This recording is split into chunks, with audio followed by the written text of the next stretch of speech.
One of the things that's even more difficult than actually trading is the part about the mindset game behind trading. You see, a lot of people think about trading as just putting on a lot of different positions, right? You put on a position, you put on a iron condor, a butterfly covered call, you put on some form of strategy, and then you go ahead and you take that strategy off. But there's a lot more complexities behind trading that many people don't understand or don't get to until after they've actually learned or worked through the strategy. Because in order to really be successful, you really got to understand this. Now, if you're brand new here, I'm Sasha, the options coach. I've been teaching people to trade options over the last 15 or so years. And I've done a lot of different classes from scaling accounts to strategy type classes and much more. And anyways, I've seen a lot of accounts over those years and I've seen how people grow accounts, what things work and what things don't. Now, a lot of people at the beginning, when they're first getting started, what happens is they're kind of getting into the strategy game. Hey, this is the strategy that works, and this is the one that I want to go with. But later on, what you discover is it's a lot less about strategy. And later on, it becomes more about money management or mindset. So this is kind of like a little blueprint that I've concoctioned and created as far as what I believe to become kind of a success mindset or a success framework for trading. See, a lot of people at the beginning stages, they're always looking at strategy. Like, hey, let me learn a butterfly. Let me learn a calendar, a double diagonal. How do I use diagonals inside my portfolio? How do I scale this stuff? So this is all really strategy related. More or less, if you go to really beginner levels, they're looking at how do I find, select, and execute orders? How do I find hot stocks? And this is where it sucks in a lot of people. You look at a lot of YouTube channels, there's always the top hot stocks I'm going to buy this month, right? Any channel that's always like that, they're usually going to be more surface level type, or their knowledge base or their cognitive load is always going to be at a basic level. I mean, that's just the nature behind things. If you ever grow past that level, you will realize that, yeah, that it's there's very little education behind there or substance because positions are constantly dynamic. They're shifting, they're changing. So, finding hot stocks for the month, for the week. And this is where a lot of the news channels, they play onto this people's mindset, right? Because a lot of people are at beginning stages. Anyways, as you go a little bit deeper, and let's say you've got some strategies behind you, even if you just don't even understand them that well, just at a basic level, you start understanding them. One of the next big things that'll actually get you from, hey, I'm not making as much money, is it's not going to be more and more about the strategy. It's actually going to take you more to profitability level, is focusing on these two other bigger buckets or zones. And that is going to be either money management or mindset.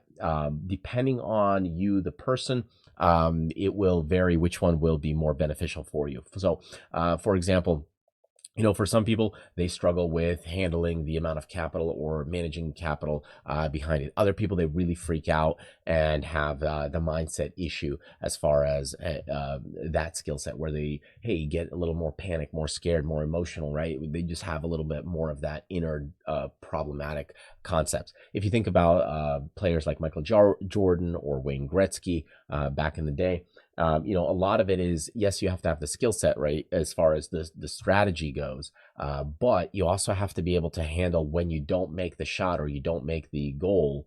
How do you recover from that to keep coming back and playing really well the next game?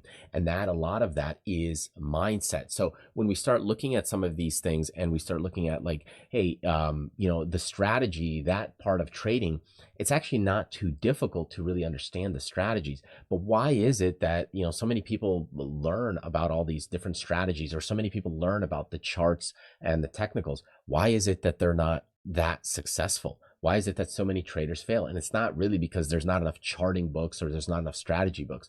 It really comes down to these other factors that they don't actually learn as much about money management, mindset, and those kinds of things.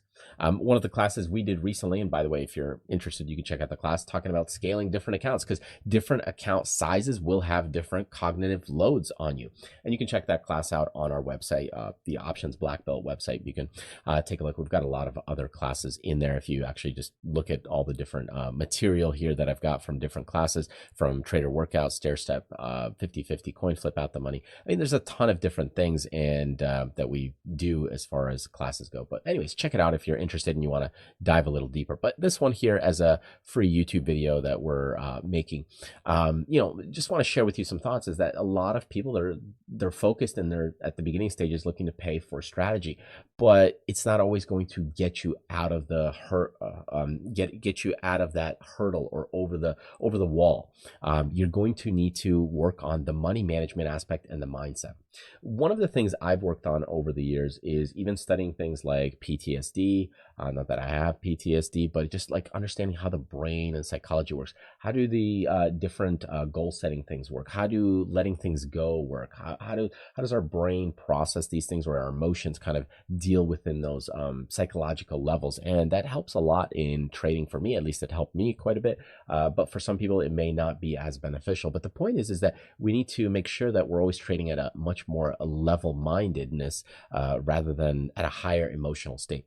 Also, looking and understanding your balance. One of the books I read many years back, it was by Mikhail Csikszentmihalyi. He talked about the flow channel. Now, I read it kind of back in the day for a business book, but it really does apply to trading. And you can look it up, the flow channel. Search for it on Google. There's a lot of discussion about this from as far as the flow channel book. You can look it up, and let's see if we can take a look right here. There's open. Let's see, flow channel. But it's a book from Mikhail Csikszentmihalyi. Let me see if I can spell it. Mikhail Csikszentmihalyi, Michael. Okay, the flow channel right here, Flow, the Psychology of Optimal Experience. And you can see why here, in this case, there is no possible way I would be able to kind of spell that name. So anyways, so this book back in 2008, I mean, national bestseller. So there's a lot of reviews on it. And I just want to share with you a little thought as far as trading goes. When we start looking at something like this, he talks about looking at a balance between skills and a challenge. And it's something you have to really register and digest, where if your skill set, let's say, is, very low or low enough, and I'm talking also about your skills, but also your capital amount that you're trading. So this can apply in trading from a capital standpoint.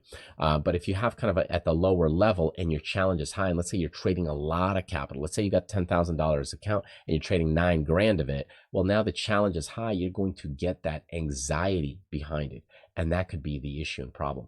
And vice versa. Let's say you've got like 300 grand, maybe $1 million, but you're only trading $5,000 of it. You're going to be bored. It's the same thing where I see where I'll take somebody with, $10, $15 million account. We're doing some, let's say, paper trading because they are unsure of themselves, but they start getting bored because they're not in the flow channel. It's something I have to kind of explain to them, because what you have to do is match your skill to kind of the challenge that you're doing.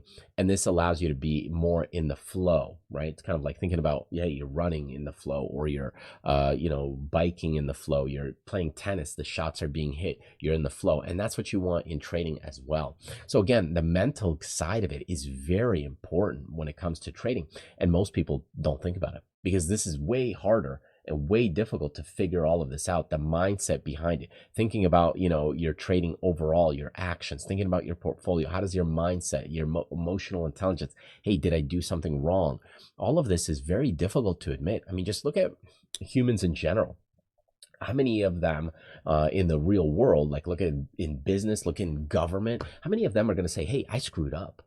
I mean, that is the whole thing behind it. Hey, that was a bad trade. Hey, I really screwed up that policy, or I really screwed up on my business advertising, or hey, I didn't do a great job here. I could have done better. Hey, I'm truly sorry. I messed that up, or hey, I overcooked those eggs. That was my fault.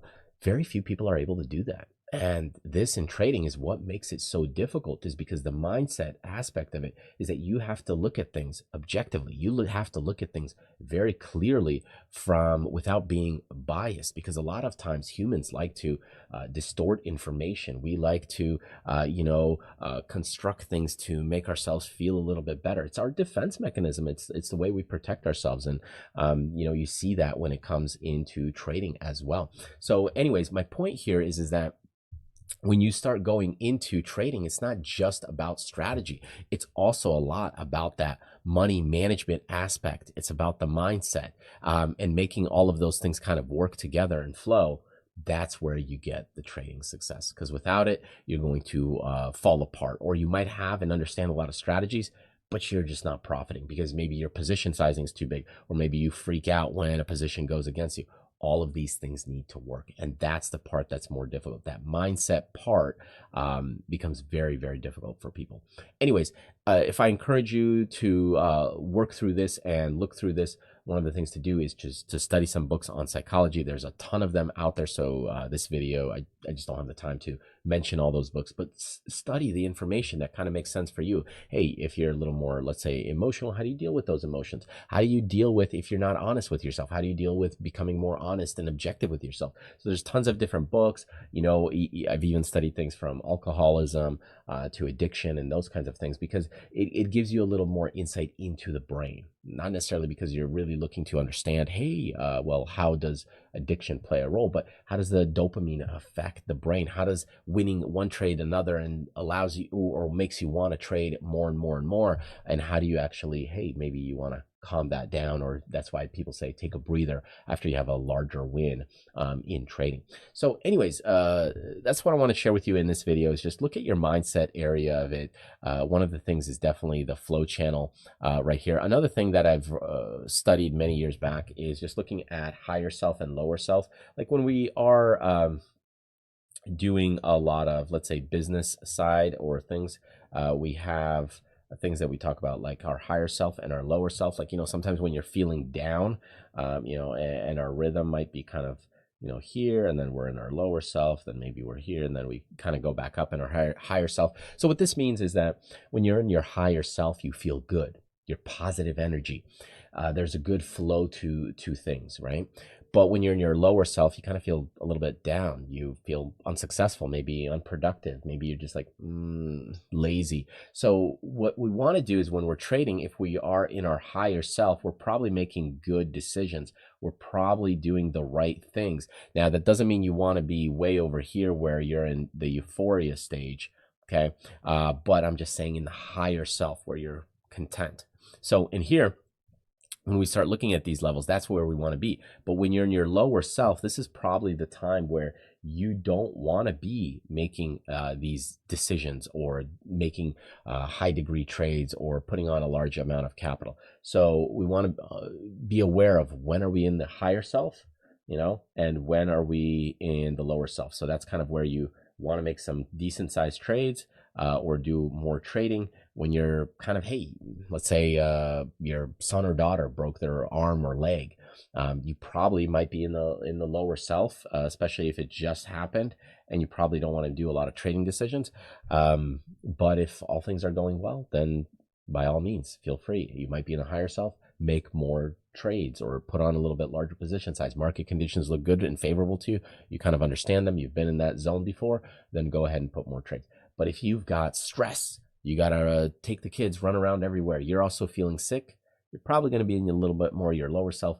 Probably not the best state of mind to putting on larger trades and positions. So all of these things come down to mentality, psychology, and really thinking about things further of how they play a role inside of your trading, because it's not just about this method and strategy, because that's what a lot of people usually want to pay for. Hey, I want to learn butterflies. Hey, I want to do iron condors. But later on, for true success, once you have these things, or a majority of them, or you've done or tried different strategies, at the end of the day, you probably only use 2 or 3 or a handful of different strategies. You're not going to need to know 50 strategies. It's going to be much more the mindset and money management that actually starts putting things together, making things work, and really a lot of times will convert you from unprofitable to profitable. I'm not saying that's always the case. Sometimes it just works for some people. It's like they don't, because they have the right mindset and the money management just like flows for them.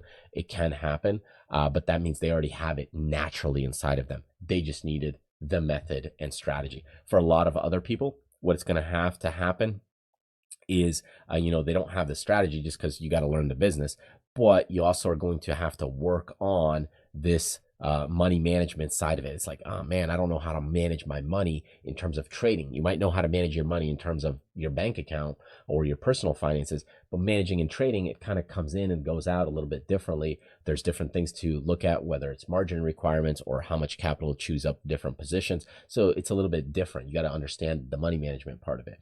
And the mindset, the same thing, because positions are shifting and dynamic and moving. So this is, sometimes people are like good. Like there's some people, they got, hearts of steel and they can handle those positions. But other people, they have to kind of work on it a little bit sometimes, whether that's, meditation, yoga, peaceful thinking, or whatever your cup of tea is, doesn't really matter, but you have to be in harmony mentally, emotionally, psychologically, making it all work. And that's where kind of this, intersection comes in for the point of success. Anyways, hope that helps, gives you a little insight and take on this. It's just like my little framework here for training success.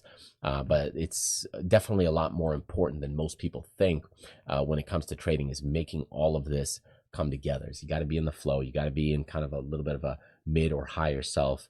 The mental side of it is way more important than just understanding strategies. Yes, strategies are important, but there's a lot more to it, to getting over the hurdle. If you've already done 3 or 4 strategies and you're still not successful, you're still not profitable, it's probably going to be one of these other 2, the money management or the mindset, or a combination of both. Because after 2 or 3 strategies, you should already start understanding and creating some profitability or some profits. And if it's not the case, well, in that case, it's going to be these other 2 areas. Anyways, thank you so much for joining me. Hope that gave you an insight. Check out some of the classes that we've got on our website. The link's going to be down in the description below. You can check it out.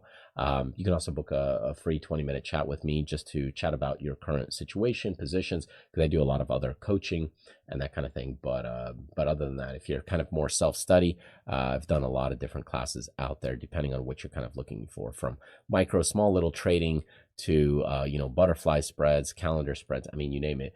Even mapping options value, talking about executional drag. So you can see what happens is it's not always talking about strategy. It's looking at, well, where's the drag? Where's the loss of things happen in terms of your profits? So these classes are also just as important because a lot of people think, oh, well, I just want to look at strategy. But there's a lot of other things to look into, like risk to reward and many other factors. So anyways, I've got many more of these types of classes that we're building out, as far as like what type of market games are you actually playing in terms of the market. There's different ways to profit. So anyways, truly appreciate you joining me. Check out the website if you're interested. And by all means, I will see you on the next video, or maybe in one of my future classes.